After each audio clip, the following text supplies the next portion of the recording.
Thank you for attending our five-year project about Lebanese energy efficiency building codes under the supervision of Dr. Mohammed Hinayde. Do you know that more than 60% of worldwide countries implement energy efficiency building codes in their system?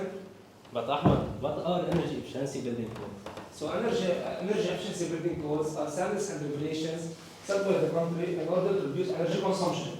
Mohammed, can you please tell us about the history of these codes? History of energy efficiency building codes.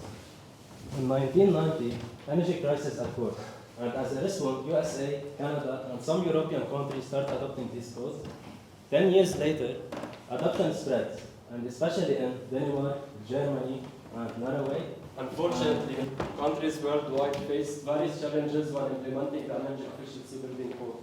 First, there is a lack of awareness and education, mainly regarding the benefits of this code. Second, despite offering long-term savings, contractors and developers are more concerned about the high initial cost that comes with this code. Moreover, the need for adaptation to local contexts is also a challenge. The aim of our project is to explore methodologies for implementing the first draft of energy efficiency building codes. So, in order to do our aim, we are going from previous contributions using literal review, starting with a review on energy efficiency building codes worldwide, the methodology of envelope and building model chapter, the heating, ventilation, and air conditioning chapter. Finally, when it comes to Lebanon, very few published papers are made about the energy efficiency building code of the country. However, the one that caught my attention the most was Professor Adil Murtada's study, which focuses on the HVAC chapter of this code. What was done was parametric analysis, and suitable coefficients of performances were made that are in line with the International Energy Building Code standards. The results suggest 10 to 30% reduction of energy in both residential and office buildings in Lebanon. His work also contributed to the thermal standards of Lebanon, Green Building Guideline, International Energy Efficiency Building Code, and finally, Ending our first final year project, our next steps will continue as follows.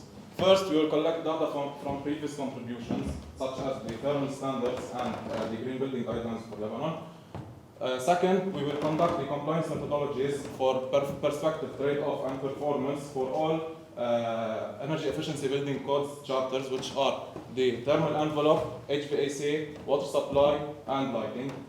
Then, compliance sheets and a software will be done. And by that, the first draft of Lebanese Energy Efficiency Building Code will be created. Finally, awareness and education will be raised for fields of interest. As a conclusion, in our contribution, we have the consolidate past effort to a framework, to model a software to access project against the code, and even to integrate methodology on renewable energy system, and finally to promote awareness and education about the importance of energy efficiency in building. But by doing so, we might face many constraints. Some of these constraints could be social constraints, political instability, and economic challenges. Social constraints could be because of the lack of training and education and also capacity. In addition, political instability because of the diverse political parties we have in Lebanon, which may lead also to diverse decision making.